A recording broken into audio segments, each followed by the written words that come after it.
Vigilance ଜାଲରେ ଢେଙ୍କାନାଳ ସଦର ରେଞ୍ଜର ଆୟ ବହିର୍ଭୂତ ସମ୍ପତ୍ତି ଠୁଳ ଅଭିଯୋଗରେ ସଦର ଫରେଷ୍ଟ ରେଞ୍ଜ ଅଫିସ ବିବୁଧାନନ୍ଦ ମିଶ୍ରଙ୍କ ଘରେ ଚଢ଼ାଉ କରିଛି ଭିଜିଲାନ୍ସ।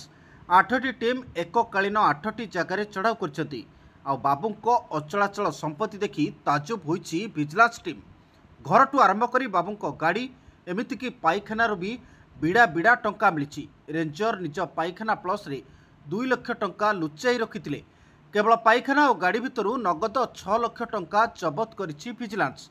सदर रेंजर विभुदानंद मिश्र ढेंकानाल सहर कालटाक्स स्थित बासभवन, सदर रेंज ऑफिस, सरकारी क्वार्टर, आठगड़ वीरकिशोरपुर स्थित पैतृक बासभवन, कटक और भुवनेश्वर एपरी 8टी ठिकाणा चली चढ़ाऊ।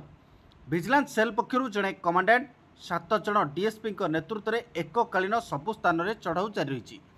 यही समय रेंजर कालाटाक्स ठारे तांकर द्वितीय विशाल आलिशान घरर टॉयलेटर प्लास रे लुचाई रखिथिबा 2 लाख और गाड़ी रे रखिथिबा 4 लाख एपरिक नगद 6 लाख रु ऊर्ध्व टंका, विपुल परिमाणर सुना गहना, विभिन्न जगार थिबा जमीपट्टा, बैंक पासबुक, बीमा बॉन्ड आदि ভিজিলান্স हाथ में लगी।